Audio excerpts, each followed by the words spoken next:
Et salut tout le monde, je suis en compagnie de Gigi. Salut tout le monde. Donc on se retrouve pour un nouveau BO3 de mon Living End contre un deck de Dave, un deck gredin qui est jouable en moderne. Ouais, donc c'est un BO3 moderne Donc on peut, voilà, c'est ça.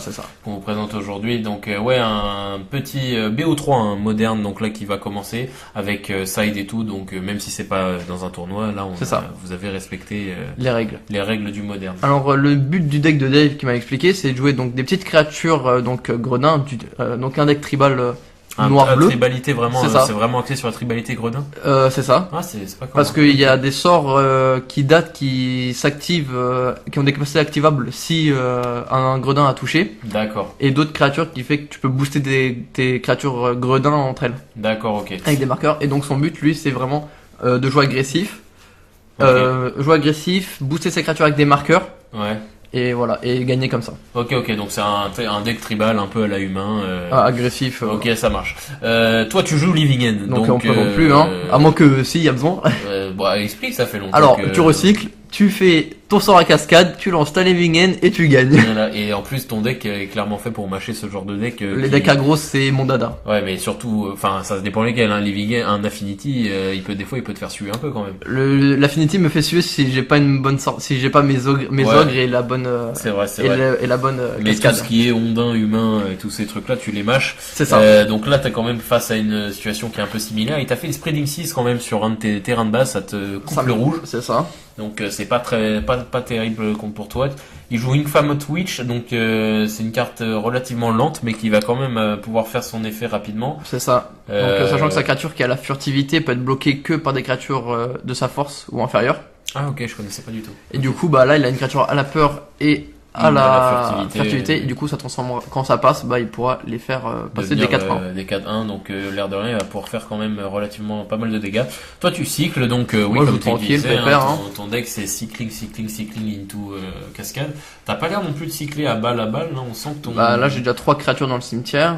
T'as peut-être des Cérodons en jeu dans ta main, et c'est pour ça que la coupure du rouge te fait mal. C'est ça. Après, j'ai quand même eu le réflexe de cycler en réponse. Ouais, c'est vrai, t'as bien... Pour éviter de perdre un tour. Ouais, t'as raison, ouais. Et là, tu joues donc, tu recycles encore un carabe monstrueux.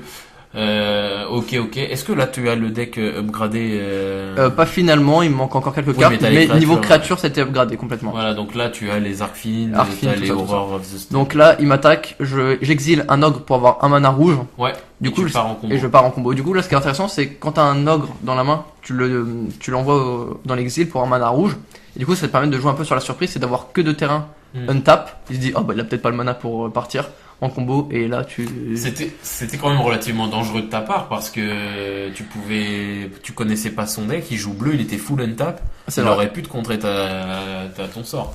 Oui, mais après, du coup, il m'aurait pas fait tant que ça de damage parce qu'il aurait eu besoin des 4, il aurait pas pu transformer ses créatures en 4-1. Oui, bien sûr, mais je veux dire, il aurait pu il m'aurait ralenti.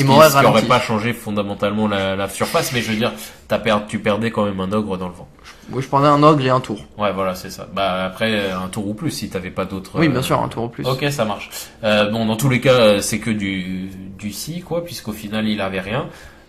Donc 2 carabes, une Street War, c'est un architecte, là c'est quand même t'as au moins 6 et 4 8 plus 6 t'as 14 de dégâts.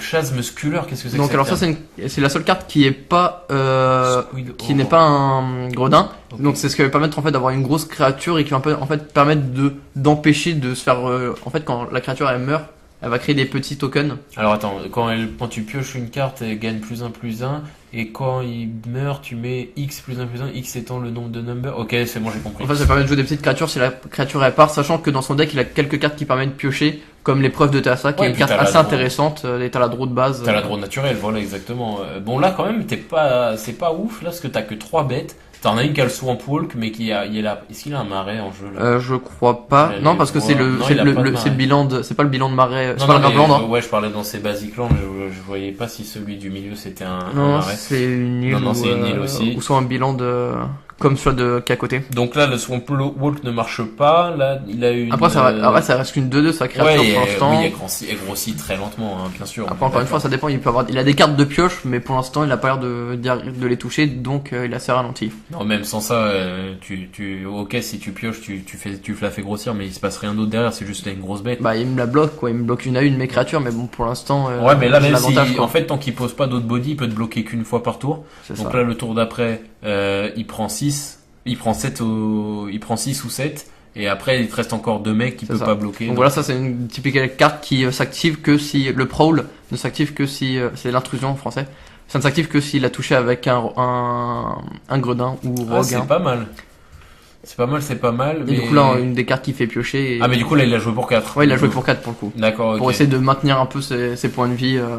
Et comment ça se fait qu'il a pioché? Il a pas pioché. Ah oui voilà. Parce qu'il faut qu'il active la capacité. Ok. Là, il est quand même pas terrible parce qu'au final, là, il essaie de gagner un peu du temps. Là, ce que tu peux faire, c'est limite arcaster. En fait, en fin de partie, quand tu joues Living End, faut jouer ses créatures. Ou tu recommences. Je recommence pas. Là, c'est un petit trick que j'ai appris en tournoi. Ok. C'est que la cascade, le sort n'est pas obligatoirement lancé juste après la cascade. Comment ça? Tu peux lancer ton sort. Ouais. La cascade va s'effectuer, normal. Okay. Et quand on lit la cascade, you may play the card. Et c'est quelqu'un qui te l'a dit en tournoi. C'est ça, il m'a dit que je pouvais faire ça. Et moi, en vrai, c'est juste moi qui sais pas lire. Hein. Ouais, non, mais ce qui est bien, intuitif. ce qui va me permettre là de gagner juste après, parce que le Demonic Dread va empêcher la créature de bloquer un tour. Putain, ouais. Et du coup, là, je lui empêche sa créature de bloquer et pour empêcher les 12 blessures. Donc là, tu lui dis que tu joues pas Living End. C'est ça, je lui dis que je joue pas Living End. Il fait mais comment ça et tout. Parce que comme j'ai toujours eu l'habitude de lancer juste après, de manière presque obligatoire. Ouais. Bah, du coup, maintenant, voilà. Et là, vous voyez que you may play it du coup, without paying. Elle est là dehors, j'ai mis de côté pour dire que je la joue pas tout de suite. Ah, et à la fin du tour, ok. Elle sera partie. Ok, d'accord. Ah bah du coup, il a pas pu bloquer et là il est mort obligé, sauf s'il chope un anti-bête et une bête, il est mort. Totalement. Donc là, il a plus qu'un bloquant et puis il peut même pas poser de marais, sinon c'est encore pire. Et voilà, ça part sur un GG là-dessus. Ok, c'est bien. C'est même pas un trick au final, c'est juste une question de savoir lire. Ouais, et puis une utilisation différente de la carte. Ouais, je m'y attendais pas à ça, c'est pas mal. On n'a pas pu bien voir du coup comment s'effectuait la tribalité Gredin dans ce deck Gredin tribal moderne. Vous allez sider, je suppose. Totalement. Et vous allez retourner donc pour la deuxième game. Tu mènes donc 1-0 avec Living End. C'est ça. T'as un deck quand même qui est vraiment axé là-dessus. Non, mais qui est axé là-dessus aussi. Surtout. Oui, bien sûr. T'es un mangeur d'aggro. C'est ça. Ton deck est fait pour ça. Bah pour le coup, je suis mi-rapide. En fait, ça c'est bizarre parce que le temps que je cycle, on peut dire que c'est assez lent, mais je peux arriver très vite tour 3 avec beaucoup de créatures, quoi. Ouais, c'est ça. En fait, tout dépend de ta sortie. En même temps, c'est un deck aussi qui fait sa force, Living End, par le fait qu'il a un peu 30 piocheurs dans le deck. C'est ça. Donc, c'est un truc qu'on a du mal à se représenter, mais au final, c'est des piocheurs. C'est juste, ça. La carte est différente, mais en gros, c'est juste un piocheur pour un à chaque fois. Exactement. Et du coup, t'as en plus des piocheurs gratuits, etc., comme Street Wars, etc. Totalement. Donc, vraiment un deck hyper agréable à jouer, Living End. Complètement. C'est vraiment un plaisir. Ça doit être un plaisir à jouer, je pense. Les combos, j'aime ça. Ça reste un teasing de ce que tu vas bientôt... Non, c'est faux.